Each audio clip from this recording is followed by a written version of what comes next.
We are live. Welcome to the Coaching to Flourish podcast, everyone. I'm your host, Raj Anderson, Executive Life Coach and Coach Assessor.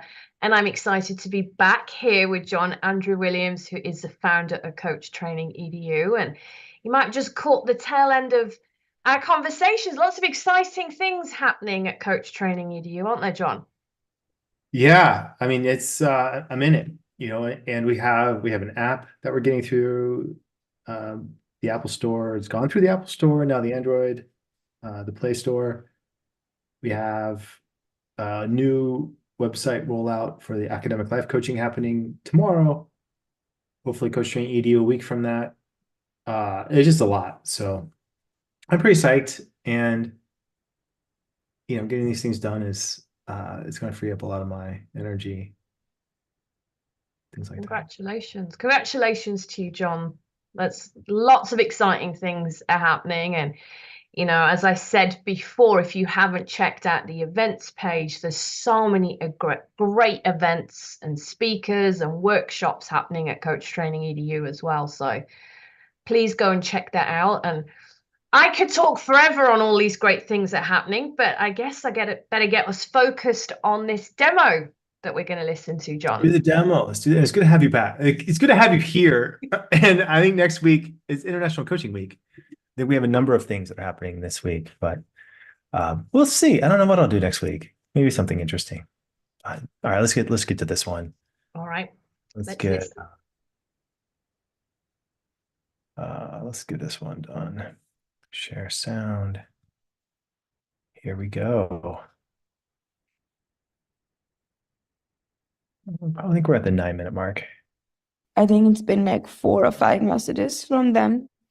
It's funny, Spirit, because we've been grounded, really. Perfect. Let's do it. What does your spirit self say is the path forward? There we go. I mean, it's funny, Spirit, because we've been getting one of our friends.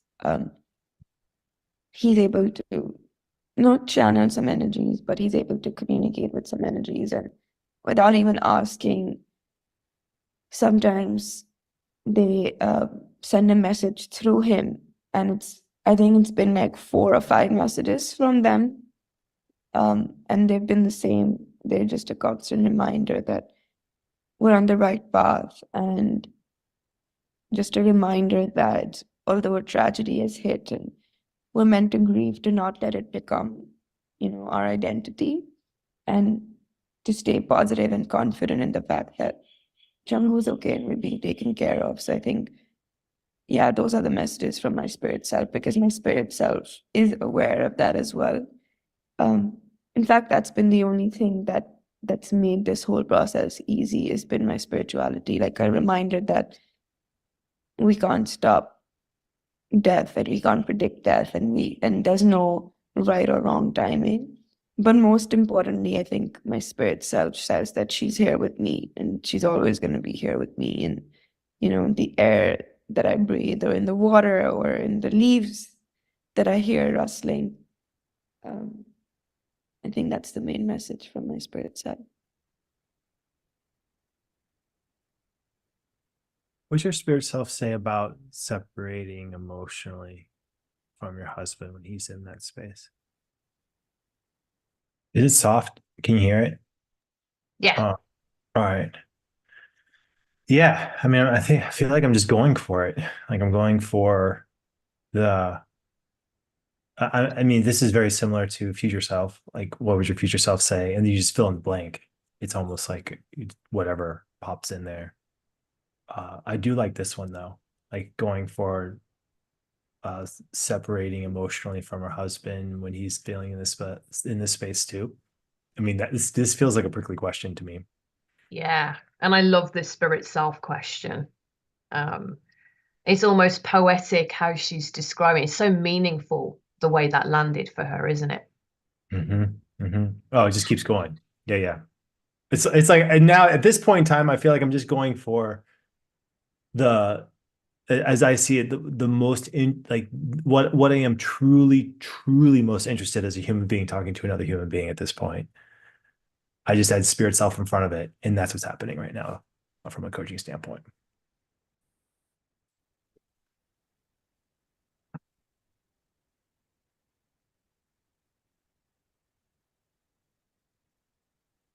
I think the same reminder that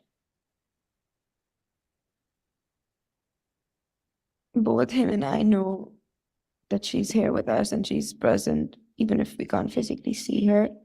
So it's okay that like both of us will have those days.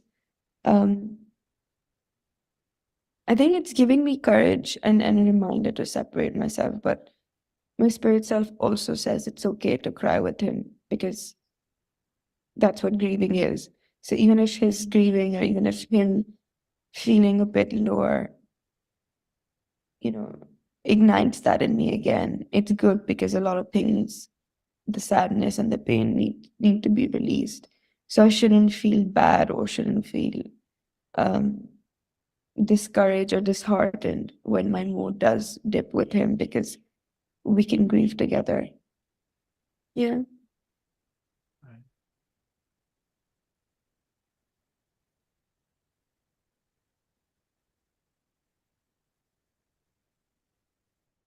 What would you ask next, Raj? We played this game last time. I was right there. You saw me. I was really curious as well about I'm actually curious about her in her sharing that emotion further. Like what's the power or the impact or the benefit of that? I'm a bit curious about her whole being and how often she even allows her being to share in that space and emotion with others. I don't know. I was just curious about that. Yeah, I like that too. That's more of like an in the room type curiosity, like what's happening here and right now. Always a strong place to go. And what are you thinking as you're listening again? Well, I know what happens next because I did this last week. This will be like round 3 for me. I'm coming back to.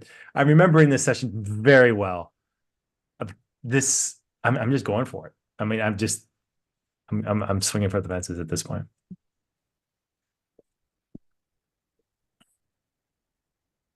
How does what you're learning about yourself now play into decisions of having a child of your own in the future?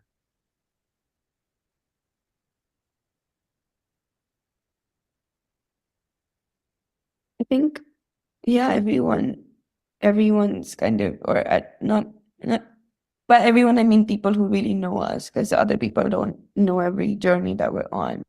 But my parents or, a lot of our close friends or spiritual guides, everyone keeps telling us to have a baby and we kind of keep running away from it till Changu happened. And that's when I was like, okay, I want a baby. And my husband's like, what just happened here? You're the most, against babies. And over the last 8 months, it's been slowly like shifting. And then especially after Changu's death a month ago, it was very like, okay, I know what I want. I think it's because of the teachings or because of the way that we are breaking the cycle, working on ourselves continuously. We don't really take not in a chore, not as a chore, but we don't really take breaks from healing or like from improving ourselves because I guess once you enter this spiritual realm or the spiritual journey, it doesn't really stop there. It just gets deeper and deeper. So even if we're taking time to go even deeper, wherever we've reached kind of has stuck with us. I think those are the things that will help us in decisions about our baby because it's not going to be definitely not going to be conventional about, caring about the money aspect or the academia aspect or, the competitive aspect. It's going to be more about just love. I think love is going to be at the heart of it. And I think breaking the transgenerational trauma cycle or trying to break that and trying to heal from that and release all of that stuck in ours, in our body, in our mind, even if it's not our own biological baby, I think being able to raise them with that knowledge and awareness and with the willingness to break away, that's what's going to definitely determine our decisions, that we're protecting them from this trauma or helping them heal as well with whatever trauma they've been carrying, especially if it's an adopted baby. What do you think, Raj? Oh, it's just so many beautiful things happening here. I do want to make note as well, before she spoke, like before you asked the next question and she started to share, when you'd asked that question, she had her eyes closed. Her hand was on her heart. Like, this is so meaningful for her, this whole spiritual self piece. And then you ask the question about the baby, and it's just opening up all of these things around healing. It's just beautiful. I mean, I am curious as well, back to kind of a little bit around Janu, the cat. Like, you know, what was Janu meant to teach you? Because she's talking about like healing and generational trauma. She's gone very deep with this. What are you curious about as you're listening for the third time or listening with me? I know. I mean, I'm just more interested in your take on it. Like that's where I'm at with it. I mean, just from a larger global standpoint too, I'm curious about the field of coaching in general. Um, working on the websites and looking at different word copy and working with different devs and people outside the coaching world and then inside. I'm becoming more, and then watching these things too, I'm becoming more aware of, I think, where the place coaching fits in our larger society. And I think it fits somewhere between, I mean, it is a privilege and a luxury to be able to sit down for a half hour, an hour, and have someone listen to you and work through it. I mean, there is that. It's something that we're working to make that more accessible for everybody. This is what we're actively working towards. I think in our society, from a larger standpoint, it's about the act of listening. Like this is a pre it's like a pre-designed conversation where it's like, okay, you're going to be the talker, I'm going to be the listener, I'm going to be listening from this certain perspective in this certain way, and then you can go like you whatever topic you want to go to. But then there's a dance between myself as a coach asking questions that are very sensitive and extremely, personal, but at the same time, it's not judgment filled. It's curiosity. When I'm over there listening to her, I'm thinking, what's it like to be, what's it like to be her? She has this, a kitten. It doesn't, a tragedy hits, all the learning, it's relatively fresh. We're, a month out. I mean, this is, yeah, so that's where I'm at. I don't really have anything concrete yet, but I'm really thinking about, okay, how does this fit into our society? Is coaching going to be something that, let's say 50 years from now, becomes the way that people just talk to each other? Like, does everyone know level 2 listening? Or is it one of those things that's just like, oh, okay, I'll always be on the side? I don't know. But I think conversations like this, I mean, imagine this is two people in a car ride, going to the, this is just how we communicate as people, maybe. Absolutely. And I want to acknowledge you, John, as well, in you just meeting her in her world. So I want to call out this demonstration of your ability to just be fluid in meeting her with that diversity. If you think about inclusion coaching, or, this might not be your world. Maybe there are things in here that wouldn't fully resonate in the way you would do things. Maybe they do, I don't know. But you, regardless of that, are stepping in completely into her world, being really curious. And I think this is a great demonstration of that diversity and inclusion type of coaching. It's interesting. Yeah. I mean, I think as long as you're in curiosity, there are layers to this for sure. Yeah, there's a lot. There's a lot I mean, it feels simple, but I feel like there's a lot happening underneath the surface. I think you're making it look simple, so I want to acknowledge you for that. Yeah, I mean, coaching. I think it's almost like what you're not doing is as important as what you are doing too. And I feel like it's probably one of the biggest myths that people come to coaching or coach training. I feel like we as an organization, it's almost like I say it's almost 2/3 stop doing. And here's the 1/3 to do instead. So here. Yeah. Yeah. What's your spirit self say about this decision? There we go. Just pushing it along. I think my spirit self about the decision of having a baby. Yeah. My spirit self has been giving me messages for a while that I have been pushing away or just kind of denying because I've never really felt I've the last 6 years I've felt very like grossed out by the idea of motherhood, probably because I'm still growing up and I'm still in my 20s. Not felt very excited about it, every time it would come out, a gagging sound would come out. Um, and I think it's because of that concept of not wanting to grow up, but I can't really keep pushing that. And I think holding Changu in my hands and burying her with my own hands and still having to live life and still having to be happy has really grown, like accelerated that growing up process. I think my spirit self has been giving me that message, especially I think in August, when we were in our spiritual retreat. I think we did a herb called hape, which is I think this Peruvian herb that goes in through your nostril. It's really good for like congestion and opens up your mind, not just physically but emotionally as well. And I remember the first thing that went up, it just shoots up. And I looked at my husband and I was like, I want to have a baby with you. And then, so that was my core self, like my emotion, my spirit self, because I was so connected. And then as time went on and my practicality and my logical, my human self came out who wants to have fun and wants to live her life, it started kind of going away from it. So my spirit self is quite happy that even though my emotions have subsided with regards to heightened emotions about Changu, I'm still aware of what my purpose is or what one of my purposes are. Yeah. Mm-hmm. All right.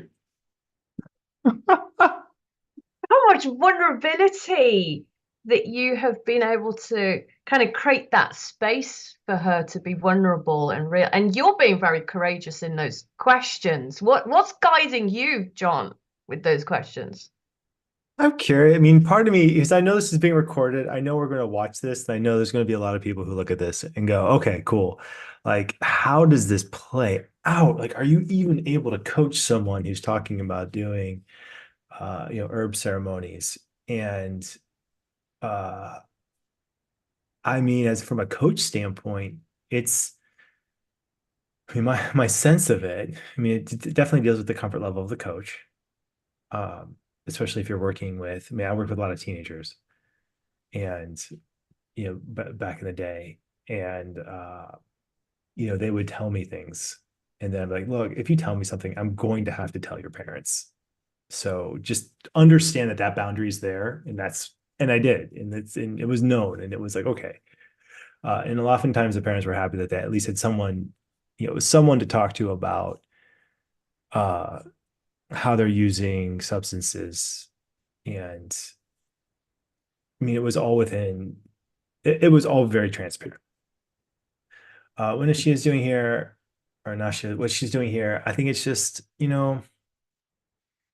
she she's a seeker. She's seeking and she's using tools of seeking. And from a coach perspective, I mean, it's almost like she's just gaining like insight after insight. In no way would I want to stop the process for her on this and say, oh, you know what? this is beyond my coaching comfort zone. We're gonna stop here. That would be. I don't need to. But I think it's helpful for coaches to look and think, okay, how would I deal with this if something like this comes up? And as more substances do become legal in the U.S., and this the trend is going to continue, how do you as a coach want to handle it and deal with it? Is an important topic, that is going to come up in the coaching world. I think this is how, like, if they're using it as a tool and it's moving forward, you just keep moving forward. Yeah. And I think, as you shared, it's the power of curiosity. Yet, it's judgment free. You are just being curious in this space, and you can see you've created a safe space for her to be able to be honest and vulnerable and real. And as you said, as coaches, I hear all kinds of things from people that are none of my business, really. It's for me to be curious in that space with them and help them to navigate and facilitate their own journey.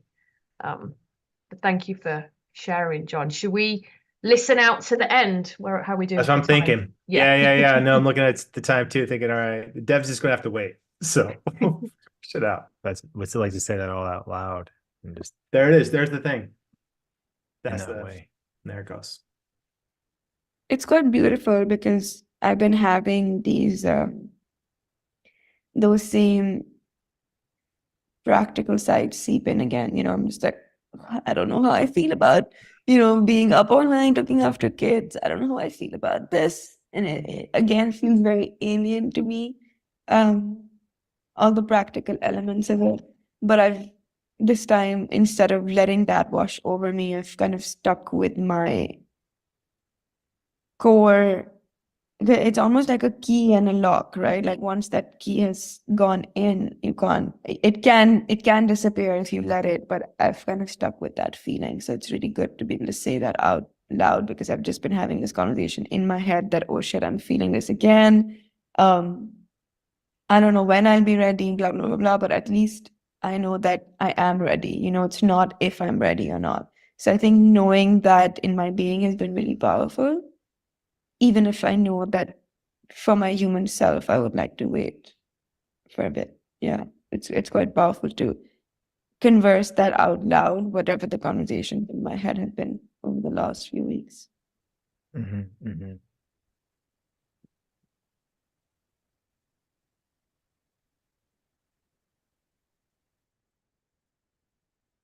I'm just so curious what I'm going to ask next. Like, I am just you know what I mean? It's a little bit like waiting for a chess move. Like, what's the next move going to be? Like, where we go on this? Anyway, yeah. I mean, so there was finally that finally we get the in the room question. I think I've been holding on to that one for a little bit, just ready to spring it when necessary. Ready to finish it out? Yes. All right. How does this conversation change both the grieving process and the preparation process? Bringing it back, landing it now. We're just bringing it in, nice and smooth. I don't know if it changes or affects the preparation process, because I know that I'm not going to rush into it. And I know, I've always known that I want to wait. I don't know how long, maybe 5 years, maybe 6 years. Since our plan is adoption, there's no biological clock for us either. Yesterday, actually, it's funny because that we're talking about this, because yesterday I was thinking about it. Our real estate agent had a adopted babies after she was 53. And she's really healthy and happy with her 2 kids, who are now in their 20s. I don't remember how old they are, maybe in their 15 or 16 or some, maybe in their 20s as well. So I think knowing that is a possibility and there's no timeline, it really, I think, eases things and makes me feel a lot more relaxed and excited about it. So I don't know if it affects my preparation process, other than maybe just solidifying it or like solidifying the relief from that. But I think for the grieving process, it's a good reminder to think about Django's passing in this way rather than just get consumed by sometimes, the what ifs. I think the other words, like, what if I didn't call the help, or what if I didn't do this? What if I woke up on the other side of the bed? What if I didn't go to for breakfast? Like, that gets really difficult because there's literally nothing anyone could have done and can't when it comes to death. So maybe kind of if I'm going in that direction to remind myself of all the things that I said to you, which sometimes it's easy to forget. Yeah. What do you want to call this? Yeah, what do you want to name or call so you can get it back more quickly? Hmm. Yeah, this is pretty strong. Were you able to help me to come up with something? I mean, generally just words that you've already used, like spirit reminder or spirit self, even. I think spirit self is a good one.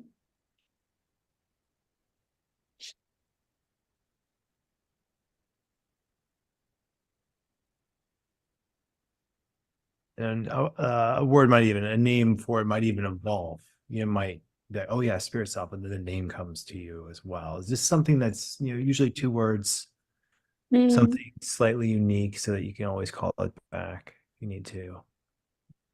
Maybe spirit, maybe Changu's spirit. So it's specific to her as well. There you go. Yeah.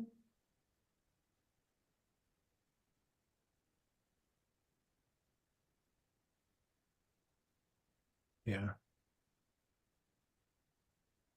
How do we do on our session objective? Yeah, I think having that name or having that, being able to kind of pull that out the back of my mind and the back of my body is quite useful.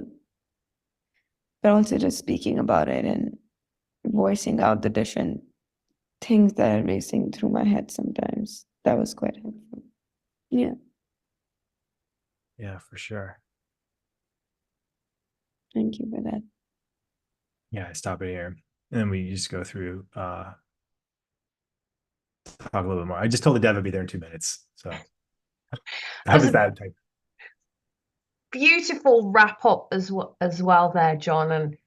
And I want us to, I'm just putting this out there even for us to kind of just mark this as a demo that also demonstrates beautifully how you coach somebody through empowering them through grief. Yeah, thanks for mentioning that. I thought that in real time too. I thought, because sometimes people come to us and they're interested in doing grief coaching or grief counseling, and they feel like, okay, like how, because it can get so heavy, and you're always in the space of, feeling with loss and grief. How do you not take that on as a coach? I think to some degree, as a human, we do. As a coach, I think this is a great example of how not to take that on. How to use it as a opportunity for growth. Absolutely. Yeah. How to use that grief as for an opportunity for growth. So I know we've got to go, and I've still got so many questions, and I've really enjoyed listening to this one with you, John. Super grateful for you. Thank you.